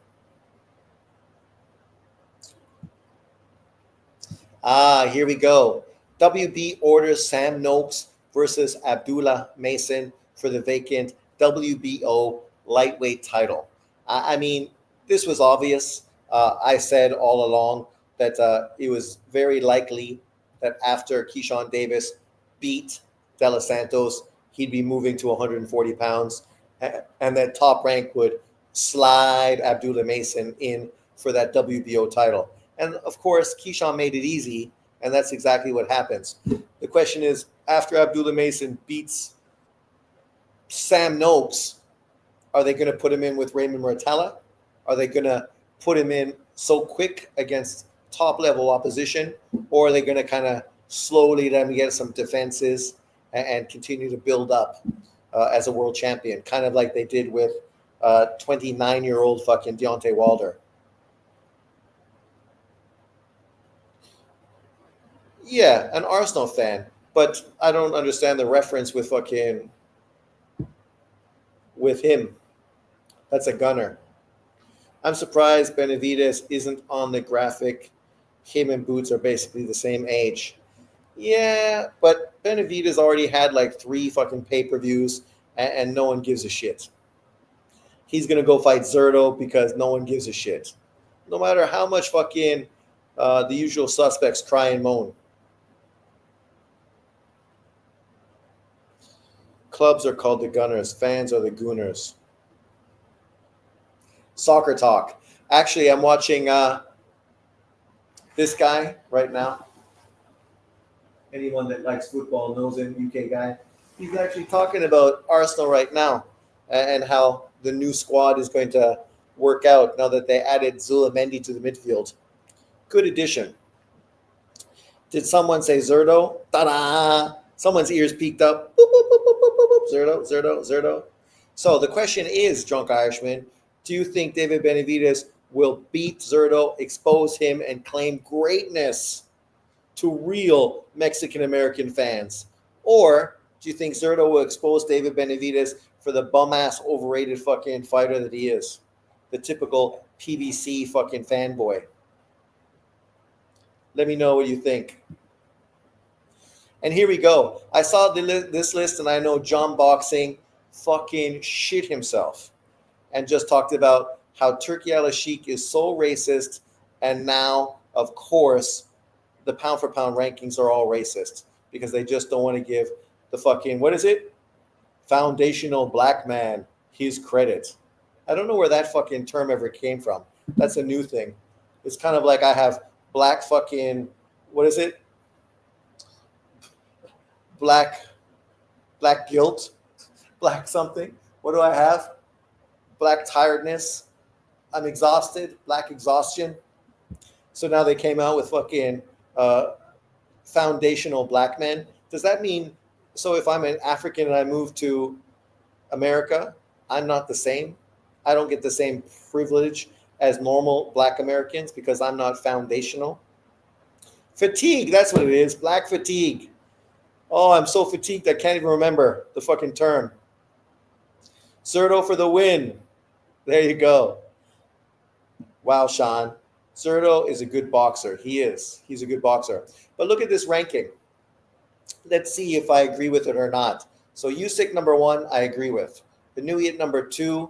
I kind of still feel Crawford should be at number 2 for now. Benavidez at number 3. But having those 3 guys in that position, along with Bivol at number 4, I think those are exactly the 4 names you need to have in the top 4. If you don't have Usyk, Benavidez, Crawford, and Bivol in your pound-for-pound top 4, even so, put Bud Crawford number 1 and the rest under him. It don't matter. But if you don't have those 4 fighters in your top 4 positions, you're fucking full of shit. Because those are easily the 4 best pound-for-pound fighters in boxing. Then, of course, you got Beterbiev there. It's hard to slide him because he lost a very close fight in the rematch to Bivol, the guy he beat the first time around. Then, of course, you got Junto Nakatani. Number 6, maybe a little high for him, Jesse Bam Rodriguez. Number 7, I feel is probably the right position for him. Canelo Alvarez at number 8. I think that's kind of the right position for him. Kenshiro Taraji. I think you could have him at number 9 or number 10. Either position is fine. Either position I think is cool. He definitely deserves it. He's a 2-weight, 2-time unified champion. Unified in both weight divisions he's been in. 3 belt unified at his previous weight. 2 belt unified in his current weight. And obviously he's going to 3 belt unify sometime soon as well. And then David Benavidez is number 10. That's the one fighter I disagree with. I think you can keep everyone on this list, and I think it's fine. But I think David Benavidez is not on my list. I have Tank Davis on my list. I know. I criticize Tank Davis, but I think Tank Davis is number 10 or number 9 on my list. Outside of them, you let me know who you think should be on the list over Benavidez or Tank Davis, if you have someone. I don't think Shakur right now deserves to be over those fighters. I don't think Haney, based on his fight with Ryan and his last fight, deserves to be there. Sure, he can move up next, right? That's the thing about pound for pound. It's forever changing. Outside of that, I don't know who else. I know Drunk Irishman would have Zerto on the list instead of Benavidez. And in truth, that makes fucking 100% sense. You have David Benavidez on the list. He's really a 1-weight world champion, and he never unified. Now he was emailed a title because he's ducking undisputed unification fight. Zerto is a 2-weight world champion who's currently unified at cruiserweight and fought the best fighter at light heavyweight in Bivol. So even though he didn't win a world title at that weight division, he literally fought the best fighter in that division. So you can understand why he didn't win. And obviously Bivol is number 4. So I would put Zerto on the list well before I'd put David Benavidez. Tank should have lost his last fight. Yeah. I mean, shoulda, woulda, coulda, right? Like, you could say that about everyone on the list had a performance that maybe they should have lost. I mean, that's boxing. It's not Tank's fault that the ref did a shit job. It just is what it is. I can't punish him because he's still undefeated, right? Obviously, that performance was a fight that definitely dropped him on my pound for pound list. I think I had him at like number 6 or number 7, and now he's dropped down to like number 9 or 10. So he's dropped on my list because of that poor performance. If he goes back and knocks him out fucking in 3 or 4 rounds in his next fight, then I think that's going to justify him being moved up the list. I don't think Ken Shiro, unless he's in a unification fight, is going to move him up. Or if he moves up and fights Bam Rodriguez, which is a conversation, then okay. If he moves up to his third weight division and takes on Bam and beats Bam, then obviously he deserves to move fucking probably to number 5 on the list. Alvarez, if he beats Crawford, probably deserves to move up, into the top 4 on the list. Jesse Bam Rodriguez, he got to move up and face Junto if he wants to move up on the list. Fighting any of those dudes at 118 pounds, that shit ain't doing. Or sorry, at 115, that shit ain't doing nothing. Beterbiev needs to beat Bivol dominantly to move above Crawford and them. But Crawford might lose, so then obviously it'll be easy to be moving up past him. Bivol needs to go in and be more dominant against Beterbiev in his next fight. If Crawford loses, then he's going to easily move into the top 3.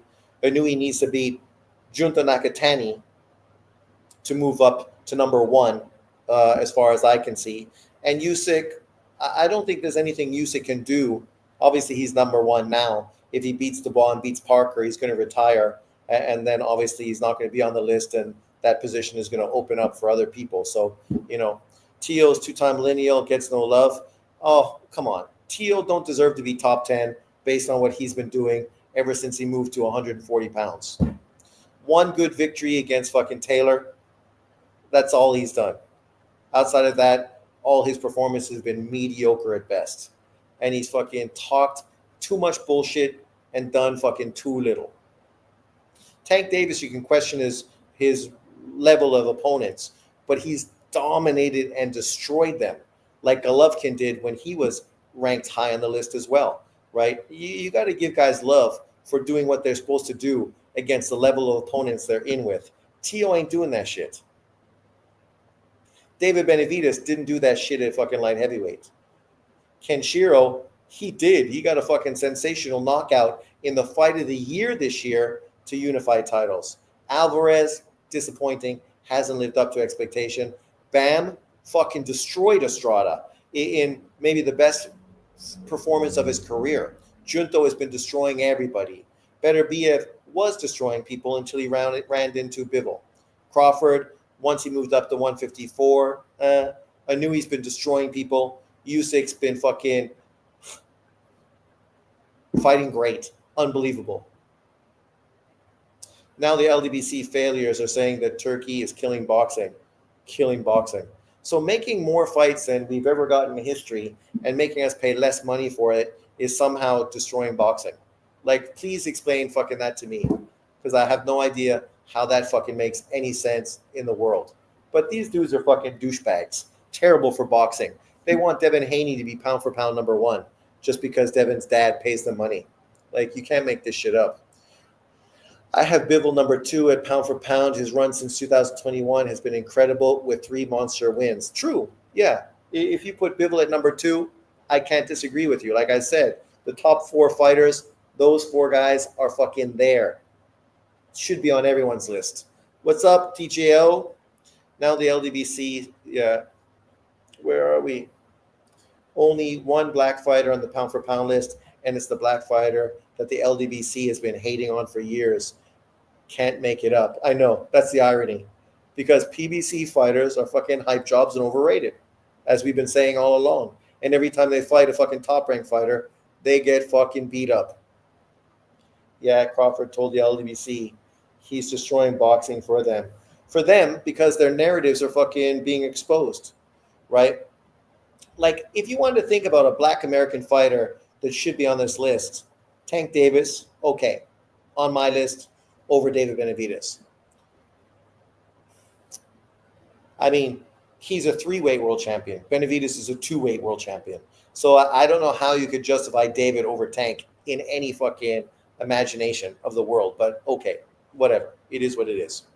Then who? Haney? Shakur? Because those are probably the only 2 other black American fighters at this point you could put into the conversation of being pound for pound, right?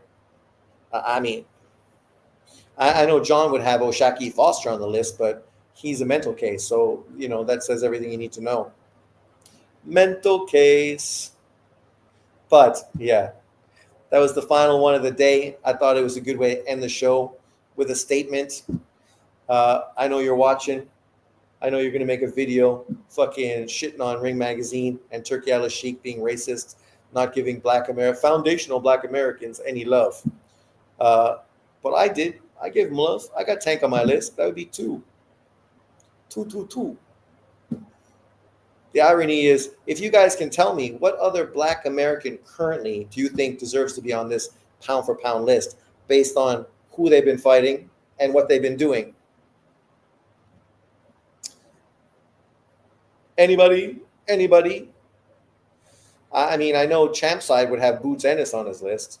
I like Boots, but Boots doesn't deserve to be on the list over anybody that I've been listing right now. That's why these guys love to use the eye test. Because when you use the eye test, it don't matter who you fought, and it don't matter what you won, right? Because it's all the eye test. Oh, I know. Oh, yeah, this guy, by the eye test, he beat all those guys. Based on who he fought and what he's done? No, of course not.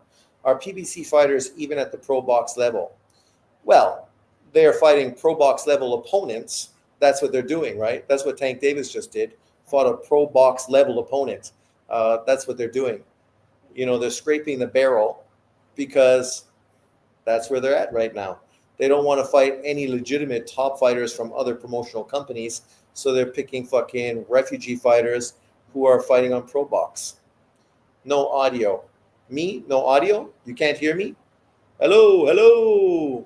Testing. 1, 2, 3. Tank just got exposed by them. Tank got exposed by pro box fighter. Yes, he did. What's his face? I can't even remember his name. Lamont Roach. There he is running on my floor. Lamont Roach exposed him. But I do think that Lamont Roach is getting knocked out inside the 4th round in the rematch. Drunk Irishman, you're a prince. John Boxing knows nothing about boxing. Ain't that fucking true? Never has a more insightful statement ever been made with regards to boxing. Never mind, that was me. Well, to be fair, what did Inouye do? Yeah, he was also pro box. But unlike Tank Davis, Inouye is a 2-weight undisputed champion. Him fighting one pro box fighter after accomplishing all of this before fighting MJ and Junto Nakatani and potentially Nick Ball in back-to-back fights, I think is pretty good considering what Tank Davis wants to do. He wants to fight Manny Pacquiao and Jake Paul and Lamont Roach in back-to-back fights. Let's look at those 3 together. So Lamont Roach, Manny Pacquiao, Jake Paul, MJ Akhmadiev, Ball, Junto Nakatani. I mean, legacy, money. Legacy, money. One dude's fighting for money, one dude's fighting for legacy. But in the process of fighting for legacy, he's getting paid because Turki Al Sheikh got deep pockets and is paying the small fucking fighter. That's why Bam is fucking doing dumbass shit. Because he should be trying to get the big money fights on Turki Al Sheikh, man, not fighting fucking unknown South African fighters on cards nobody cares about. These bums are losing their heads because the Roach Tank rematch hasn't been announced while everyone else is moving on with their careers outside the PBC. Well, we know why that fight hasn't been announced yet, because it allows Tank Davis to come off his PEDs, right? This is the same thing Floyd Mayweather did. Once you announce the fight, testing begins. So what you do is you don't announce the fight until the last minute. And that way you got a long time to fucking come off your fucking PEDs before you start getting tested, right? That's how you do it if you don't want to get caught. Tank Davis learned from Floyd, so he knows exactly what he's doing. That's why you can expect him to come back and be destructive in the rematch, because those PEDs are kicking in hard, and that's why they're waiting fucking extra long to announce the fight.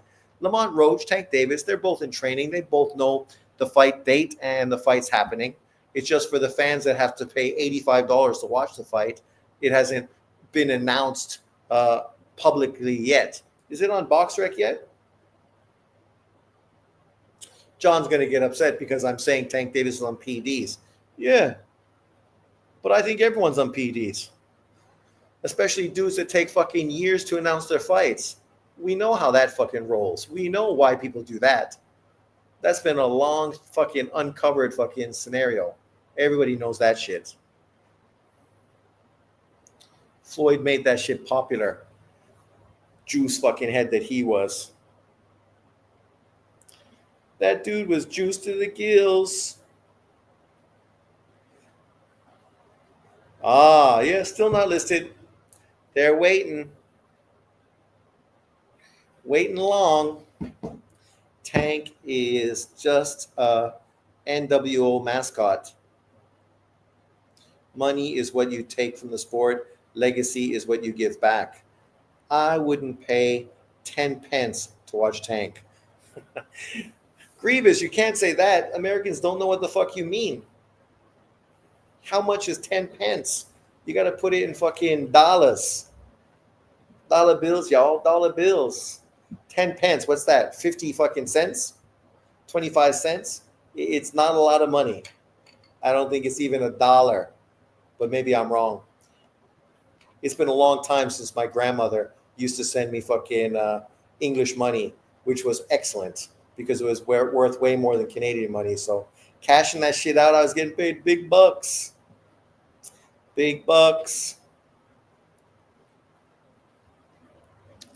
But yes, Liverpool.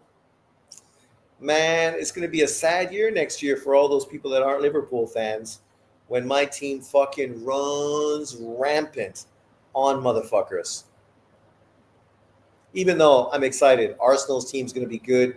Chelsea's team's going to be good. Man City's team's going to be good.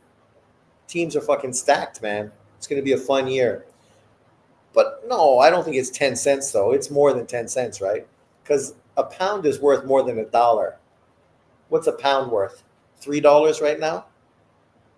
At one point, it was worth like $5 Canadian or something, I think. When I was a kid, mind you, that's like 50 years ago. 2 shillings. Inoue fights 2 times more than most of the other fighters.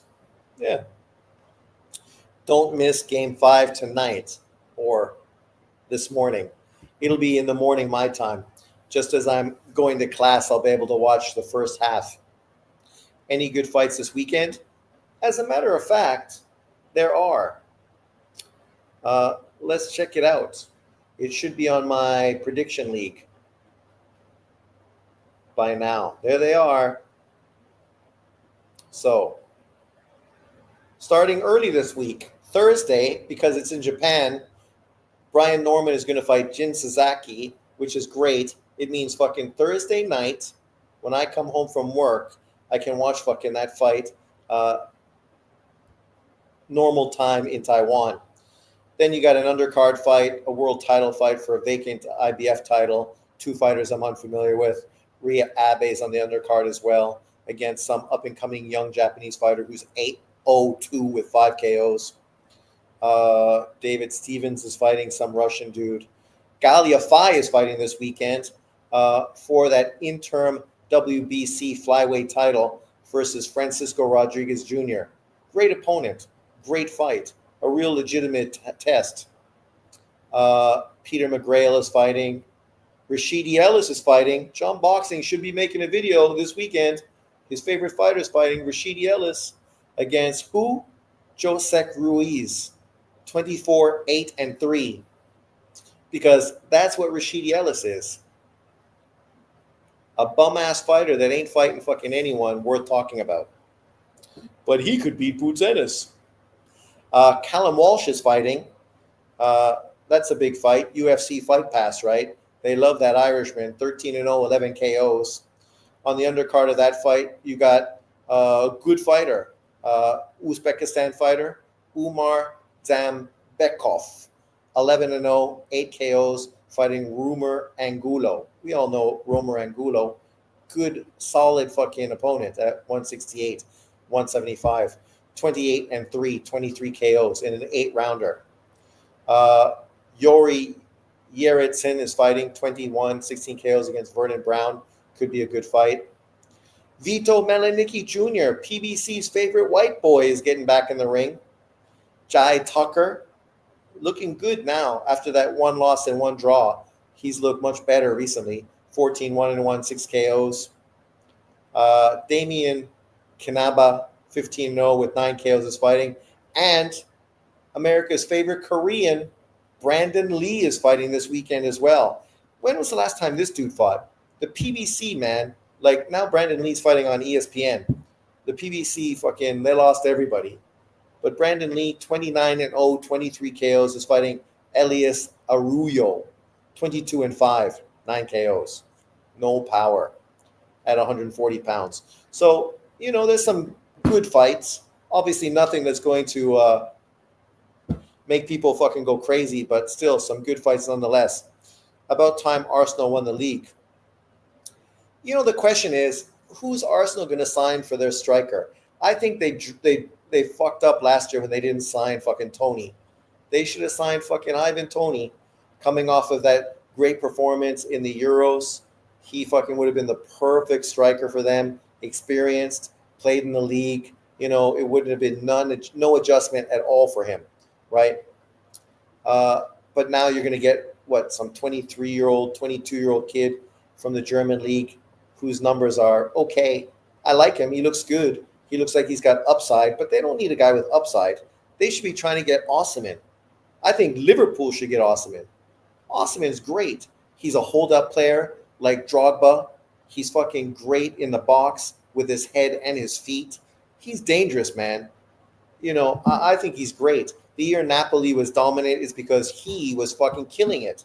Then, of course, they made racial fucking disparaging responses to him the next year, and no wonder his numbers went down. How are you going to play for a team and a fan base that's literally fucking racially abusing you?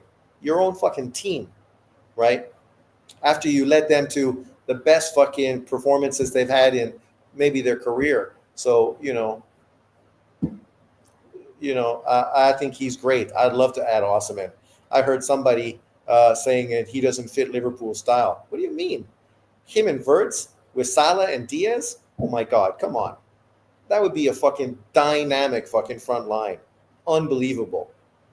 Oh my God. And then those two fucking wings bombing down the side. Oh, with him getting headers. Donk, donk, donk, donk. Man.